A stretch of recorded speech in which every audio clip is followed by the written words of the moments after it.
안녕하십니까? 후코스 22년 제1차 국제 및 국내 학술대회 장애 여성 평생교육의 현황과 과제라고 하는 주제로 발표를 하게 될 저는 청운대학교 권정숙입니다. 제가 말씀드릴 순서는 다음과 같습니다. 첫 번째, 연구의 필요성 및 목적 말씀드리고요. 연구 내용 및 방법을 설명하겠습니다. 세 번째는 장애 여성과 평생교육 관련 연구를 검토해 보고요. 네 번째는 장애 여성 교육 관련 법과 정책을 분석하겠습니다. 다섯 번째로는 장애 여성 평생교육 현황과 지방자치단체의 정책을 살펴보고 마지막으로 결론 및 제언 순서로 진행을 하도록 하겠습니다. 평생교육은 인간이 인간다운 삶을 영위하고 자신의 권리와 의무를 다할 수 있는 사회 구성원으로 살아가는 데 필요한 학습을 할 수 있도록 하는 데 목적이 있습니다. 특히 제도로서의 교육에 접근이 어려운 사람들에게 살아가는 데 필요한 부분을 보완하는 장치로서의 평생교육은 개인의 삶을 변화시키는 중요한 원동력이 될 수 있겠습니다. 장애인의 경우에는 장애인 교육의 궁극적인 목적은 사회적인 통합, 장애인 개인의 자립, 자아 존중감 향상에 있다고 보겠습니다. 장애인들은 교육을 통해 삶의 질을 향상할 수 있고, 장애인 교육은 교육권을 기본으로 하여 모든 인간이 보편적으로 추구하는 교육 접근성에 대한 자유와 평등이 보장되어야 합니다. 장애인에게 교육권은 개인적 문화 정체성, 양호한 정신건강, 새로운 문화 내에서의 개인적인 만족감의 성취와 가정, 직장 및 사회에서 일상적인 과업을 성공적으로 처리할 수 있는 능력뿐 아니라 장애인의 심리적 불안정과 부정상태와 스트레스에 대한 정서적인 안정에 영향을 미칠 수 있겠습니다. 그러므로 장애인의 교육권과 교육 접근성 확보라고 하는 것은 장애를 이유로 교육상 차별을 받지 않는다는 자유권적인 측면과 장애인의 생존을 위해 교육권을 국가가 보장해 주어야 한다는 사회적인 측면에서 의미가 있겠습니다. 그러나 장애인은 살아가면서 다양한 차별을 경험하게 됩니다. 거기에 장애 여성의 경우에는 장애와 성이라고 하는 이중적 차별 상황에 놓이게 된다는 것을 알 수 있습니다. 이 그림은 학교 교육에서 어떻게 장애인들이 불평등한 상태에 놓여 있는가를 보여주는 건데요. 이 가장 오른쪽에 있는 이건 국민 전체 학력 수준입니다. 요거는 장애 남성의 학력 수준이고요. 이 마지막에 있는 그림이 장애 여성의 학력 수준입니다. 전체 국민하고 장애인하고 나누어도 이렇게 두 개로 구분을 해보아도 장애인들이 훨씬 학교 교육에서 불평등한 상황에 놓여 있다라고 하는 걸 알 수 있는데, 요 장애인들을 또 여성과 남성으로 이렇게 나누어 보면 여기에서도 굉장히 큰 차이가 있습니다. 장애 남성의 경우에는 고등교육 이상이 18.7%, 장애 여성의 경우에는 고등교육 이상의 학력이 8.2%입니다. 그리고 장애 남성의 경우에는 초등학교 이하의 학력 수준을 가진 사람은 24.9%인데 장애 여성의 경우에는 초등학교 이하의 학력 수준을 가진 장애 여성은 54.5%에 달합니다. 그래서 이렇게 전체 국민 수준, 전체 학력 수준하고 장애인의 학력 수준, 게다가 장애인에서도 남성과 여성을 나누었을 때는 굉장히 큰 차이가 있다라고 하는 것을 알 수 있겠습니다. 그렇다면 평생교육이라고 하는 것은 사실 우리가 학력 을 얘기하는 정규적인 학교 교육에서 제대로 교육을 받지 못한 부분이나 아니면 사회에서 살아가면서 필요한 내용들을 보완하는 차원에서 그리고 계속교육의 차원에서 평생교육이 이루어지는데, 이 평생교육 참여율에서도 보면 전체 국민하고 그리고 장애인 평생학습 참여율에 굉장한 차이가 있다는 걸 알 수 있습니다. 사실은 우리나라 한국 성인의 평생학습 참여율을 쭉 통계를 보면 대체로 여성이 높습니다. 최근에.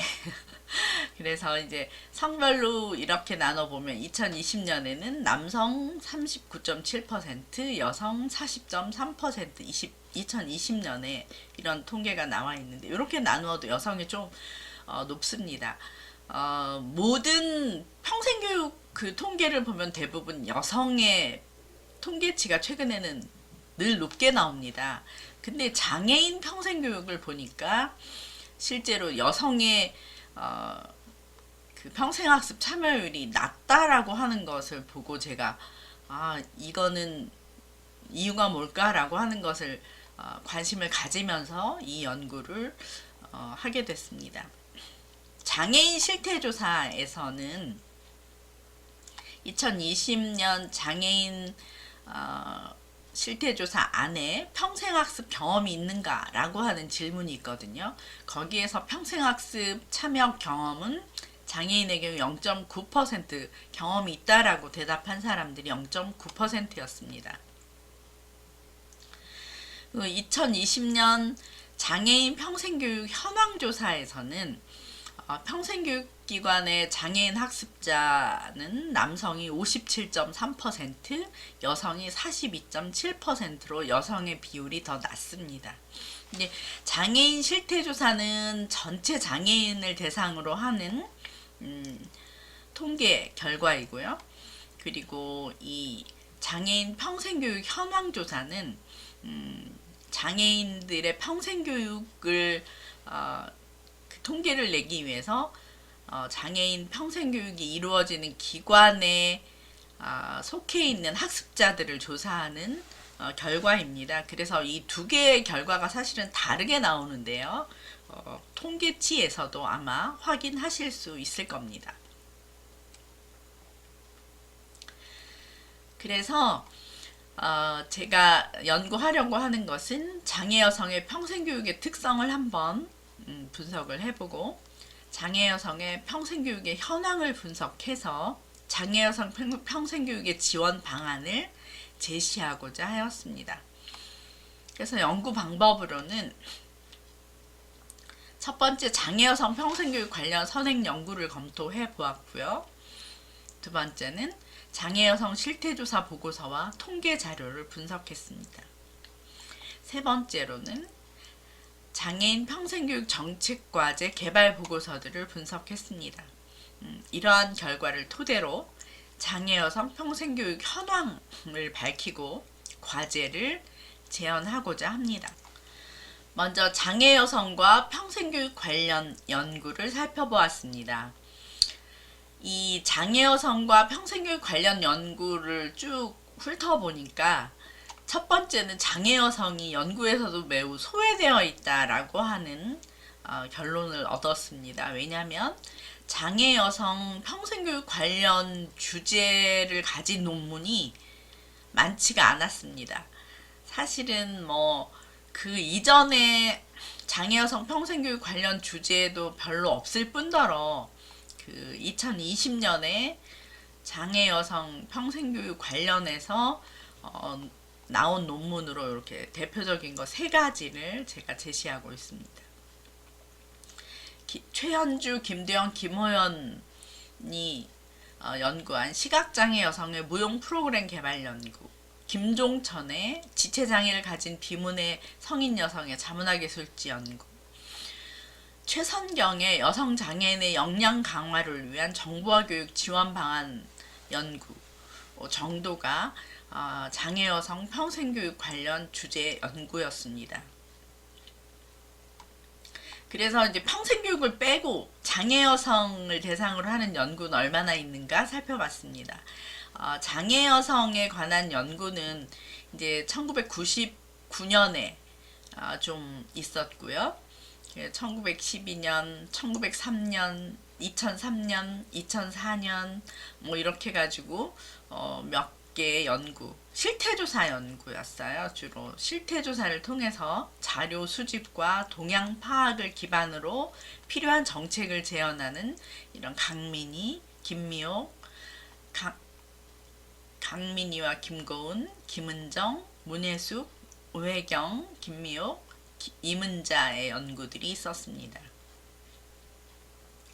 네, 박주영은 2012년에 1981년부터 2011년까지 장애 여성 분야에서 연구된 국내 학위 논문 및 학술지 논문들을 쭉 연구를 했습니다. 그래서 장애 정도와 분야 그리고 장애 고용에 관련된 장애 여성의 고용과 취업에 관련된 뭐 이런 연구들이 주로 많더라 라고 하는 결론을 내고 있습니다.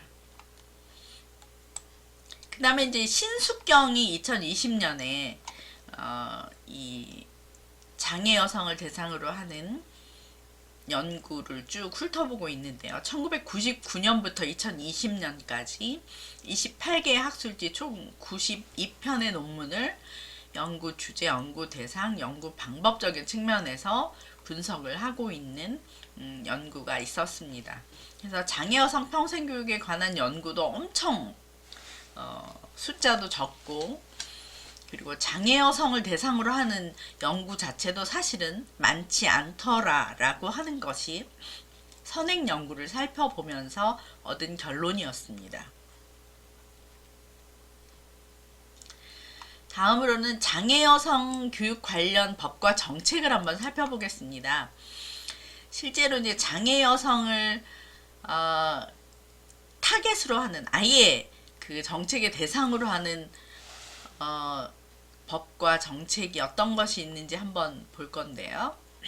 첫 번째 이제 장애인 복지법입니다. 장애인 복지법은 1981년에 제정된 심신장애자 복지법이 수차례 개정되면서 현재 9장 90조로 이루어져 있는 장애인 복지법으로 완성이 됐습니다.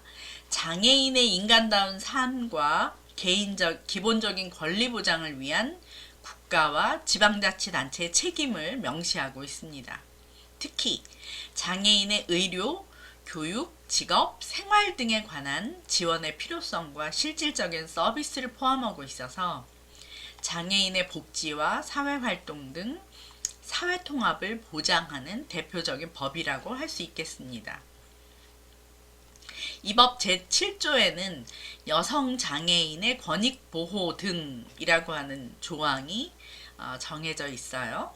그래서 국가와 지방자치단체의 장애 여성의 권익보호와 사회참여 확대를 위한 기초학습과 직업교육 등 필요 시책 의무를 규정하고 있습니다. 두 번째로는 이제 장애인 차별 금지 및 권리 규제에 관한 법률입니다. 2007년 제정된 장애인 차별 금지 및 권리 규제에 관한 법률은 6장 50조로 구성이 되어 있고 생활 모든 영역에서 장애를 이유로 차별을 금지하며 장애를 이유로 차별받은 사람의 권익을 보호하는 이 내용입니다. 이 법 제33조와 제34조에서 장애 여성을 다루고 있는데요. 제33조에는 장애 여성에 대한 차별 금지 조항이 있습니다. 모든 영역에서의 차별 금지, 임신, 출산, 양육, 가사 등에 있어서 장애를 이유로 한 차별 금지, 사용자의 장애 여성에 대한 차별 금지, 교육기관 및 직업훈련 등에서의 차별 금지 등을 규정하고 있습니다.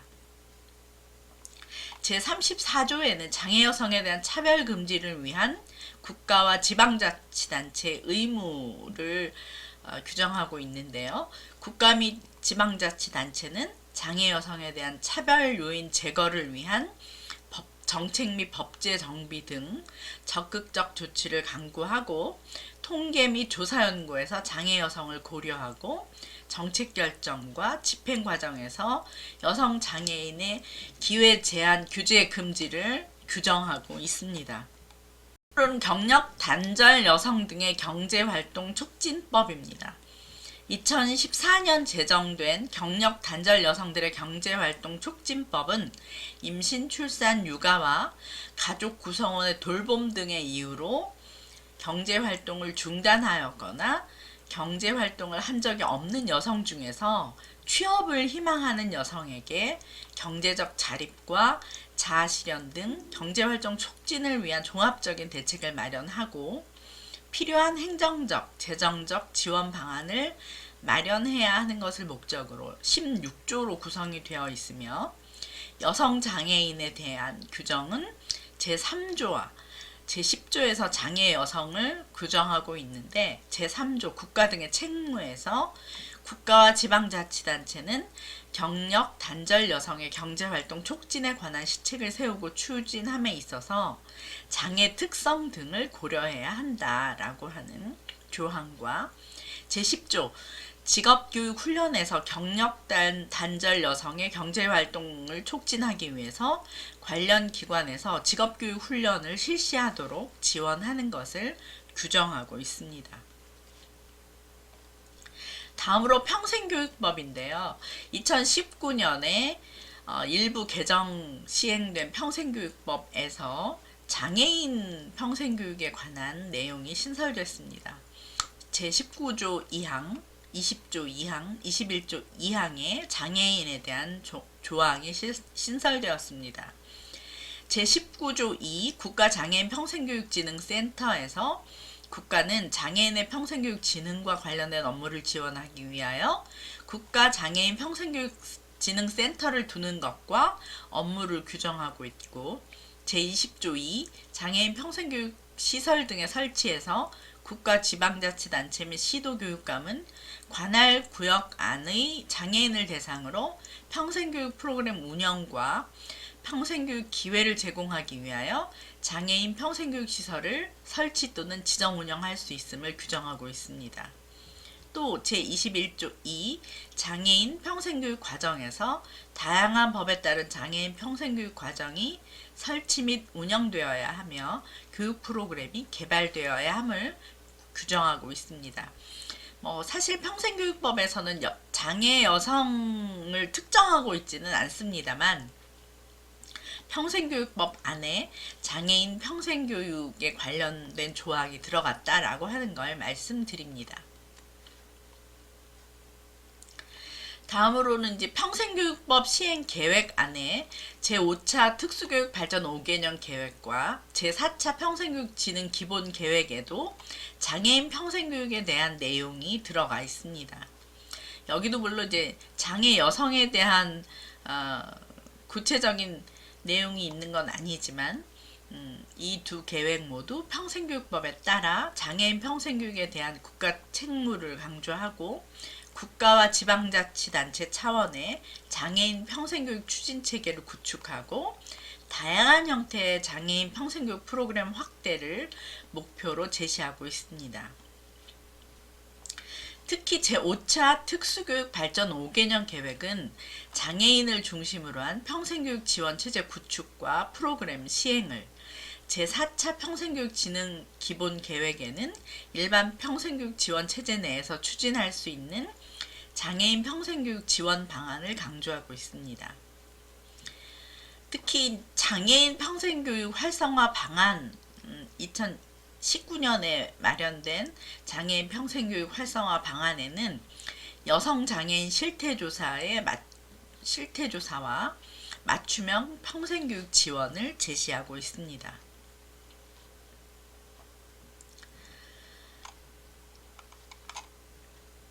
다음으로 보건복지부 여성장애인 교육 관련 정책입니다. 보건복지부에서 수행하고 있는 장애인을 위한 사업은 상담 및 사례관리, 역량 강화 교육, 여성장애인 교육 지원 사업, 장애아 무상보육료 지원, 청소년 발달장애 학생 방과후 활동 서비스, 자조 모임 같은 것들이 있습니다. 그래서 상담 및 사례 관리와 역량 강화 교육 안에 장애 여성을 대상으로 하는 사업들이 있고 활발히 이루어지고 있습니다. 특히 이제 역량 강화 교육은 장애 여성의 정서 안정, 사회성 향상, 기초 경제적 역량 강화 등 자립 능력 향상을 위한 프로그램을 제공하는 것을 목적으로 하고 있는데, 그 역량 강화 교육 안에 교육 프로그램이 이제 5가지 유형으로 구분이 되어 있습니다. 기초교육 중심형, 건강 중심형, 사회활동 중심형, 여가문화 중심형, 경제활동 중심형, 이렇게 5가지로 되어 있고요. 장애여성 교육지원 사업은 여성장애인 어울림센터 사업의 일부인데요.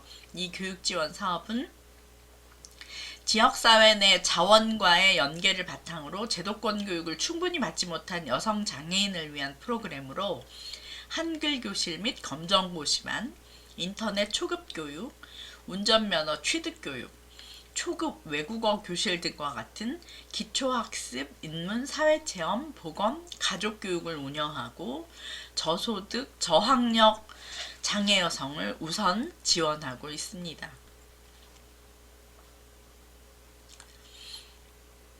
다음으로는 장애 여성 평생교육 현황을 살펴보도록 하겠습니다.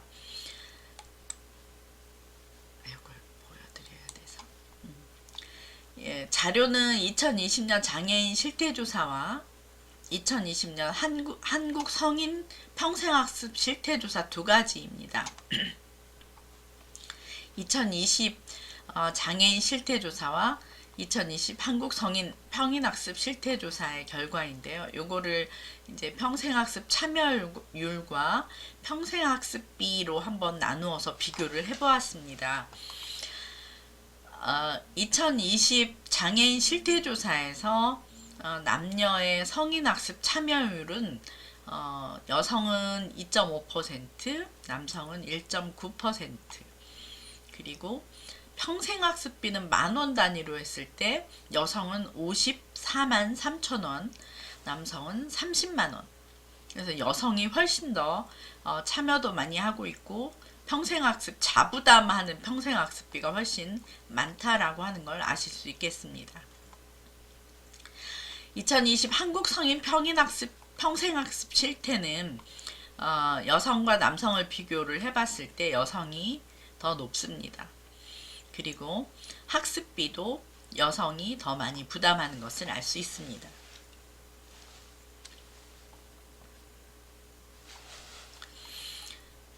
요 자료는 2020 장애인 평생교육 실태조사입니다. 장애인 평생교육 실태조사를 보면 이 장애인 평생교육 실태조사의 조사 대상은 이렇게 기관이 주로 됩니다. 장애인 평생교육 시설, 그리고 일반 평생교육 기관, 장애인 복지시설, 특수교육기관, 이렇게 해서 전체 기관 수가 1296개의 전체 프로그램 수, 그리고 이제 학습자, 이 통계에 사용되는 학습자 수는 75,448명입니다. 여기에서 남성 학습자 수는 4802명, 여성 학습자 수는 34,646명 이렇게 됩니다. 그래서 각각 장애인 평생교육 시설 안에서 평생교육에 참여하는 사람들, 그래서 장애인 평생교육 시설에서는 이제 모든 그 기관에서 남성 학습자 수가 많습니다. 전체 많잖아요. 장애인 평생교육 시설에서는 이렇게 남녀 학습자 수가, 일반 평생교육 기관에서는 또 이렇게 남녀 학습자 수가, 장애인 복지시설이 가장 많은데 학습자 수가 이렇게 구분이 되어 있습니다. 특수교육기관에도 남성 학습자 수가 많다라고 하는 걸 알 수 있습니다.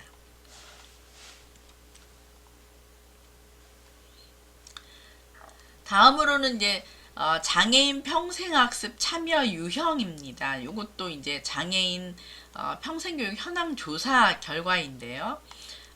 연령대별로 교육 참여가 가장 높은 연령대는 남자의 경우에는 20대가 35.3%, 여자의 경우에는 50대 이상이 32.4%. 연령대별로는 남자는 20대가 가장 높고 여자는 50대 이상이 가장 높다라고 하는 걸 알 수 있습니다. 장애 유형별로는 남자는 지적장애 52.9%, 자폐성 10.2%, 지체 13.1%, 시각 9.0% 이렇게 되고요.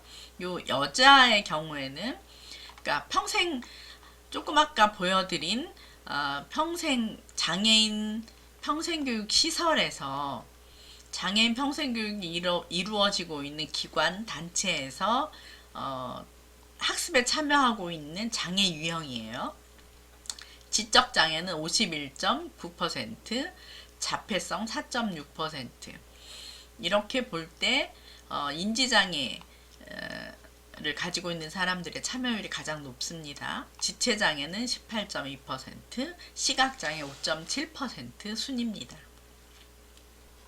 그 다음에 장애 정도, 중등 이상의 장애 정도를 가지고 있는 사람들은 평생학습에 참여하는 학습자들 중에 남자는 80.5%, 여자는 76.3%였습니다.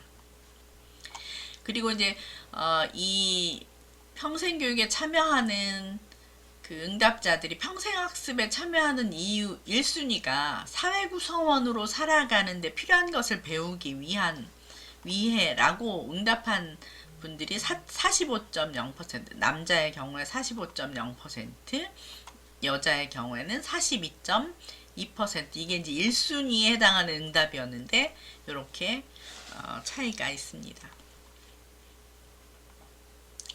그 다음에 2021년 특수교육 연차 보고서에는 그 특수교육 대상에서 평생교육을 얼마나 2021년에 그 실적을 냈는가 하는 이 내용을 그 보고하는 교육부의 보고서인데요. 첫 번째로 국가와 지방자치단체 간 장애인 평생교육 협력 추진 체제를 구축했다라고 하는 얘기를 하고 있습니다. 그래서 국립특수교육원과 광명시 간의 업무 협약 체결, 그리고 장애인 평생교육 네트워크 및 환경 구축, 프로그램 공동개발 등을 위한 국립특수교육원, 경기도 평생교육진흥원, 경기복지재단의 업무 협약식이 있었다라고 하는 것이 실적으로 제시되고 있습니다. 두 번째는 평생교육과 고용, 복지가 유기적으로 연계되는 범정부 관계부처 및 유관기관 중앙상설협의체를 구성하고 운영했다라고 하는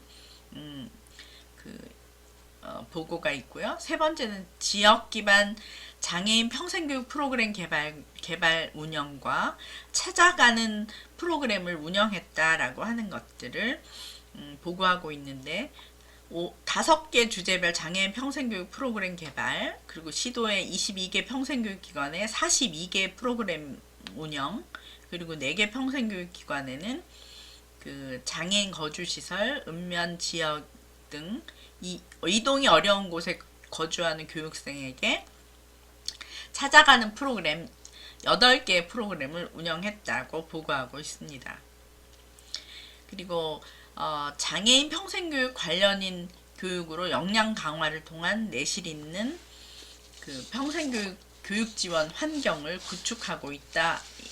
구축했다라고 하는 것들을 보고하고 있는데, 전문 인력 양성 108명, 그리고 종사자 평생교육 역량 강화 65명을 수행했고, 전국 1296개 장애인 평생교육 운영시설에서 75,448명의 학습자가 2198개 프로그램에 참여했다고 보고하고 있습니다.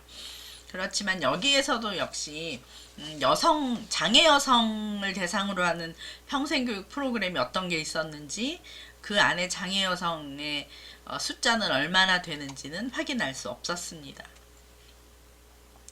그리고 지방자치단체의 장애인 평생교육 지원 체제를 보면 17개 광역자치단체 중 12개 자치단체에서 장애인 평생교육 관련해서 조례를 제정했고요. 27개 기초자치단체 장애인 평생교육 지원 조례가 제정 시행되고 있습니다. 9개 광역자치단체 교육청 장애인 평생교육시설 지원에 관한 조례가 제정됐고요. 2015년에서 2020년 대구광역시를 비롯한 8개 지방자치단체별 장애인 평생교육 실태조사와 지원 방안이 연구되었고, 서울시 경기도 장애여성 평생교육 사업이 진행되고 있습니다.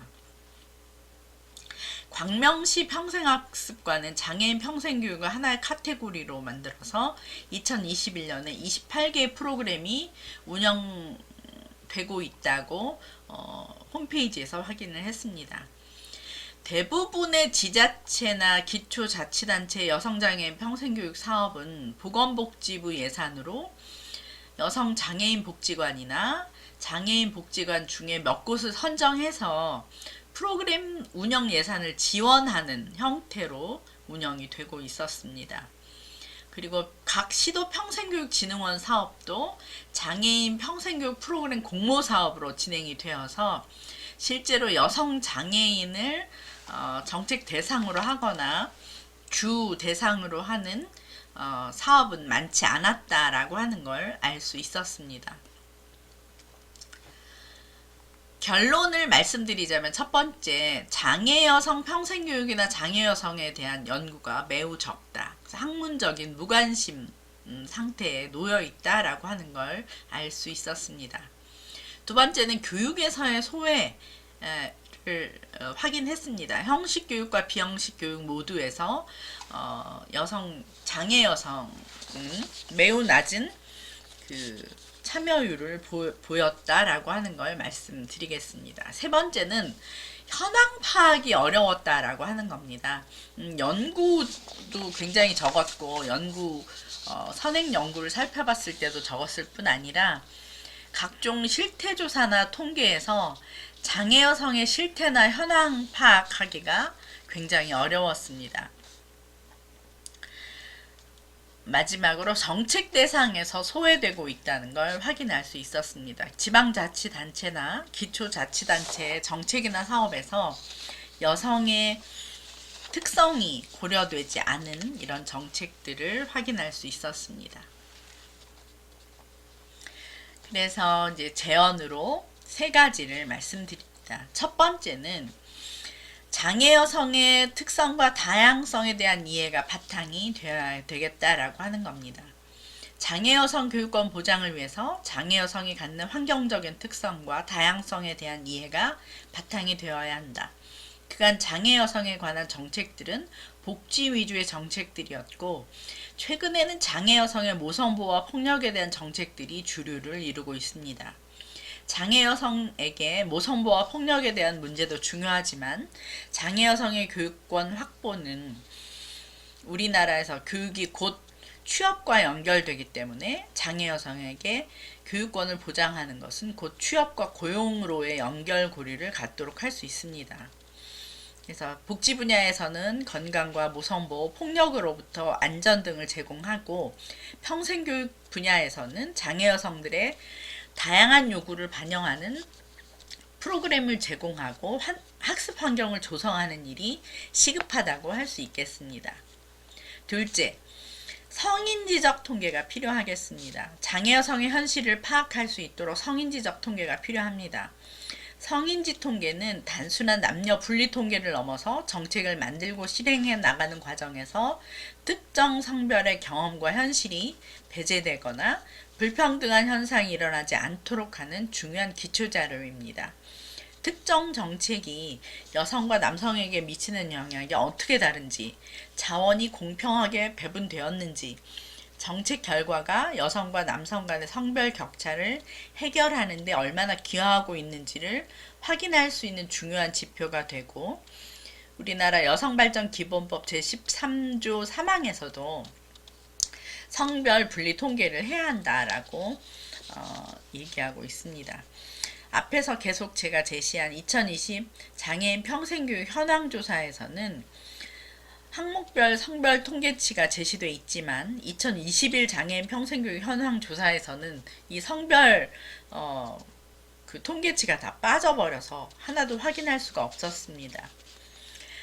셋째, 지방자치단체나 기초자치단체의 장애인 평생교육 지원 체제를 수립할 때 장애 여성을 독립적인 정책 대상으로 삼아야 하겠습니다. 그래서 시설이나 프로그램, 지원 시스템에서 여성을 독립적인 정책 대상으로 해서 정책을 수립해야 된다라고 하는 겁니다.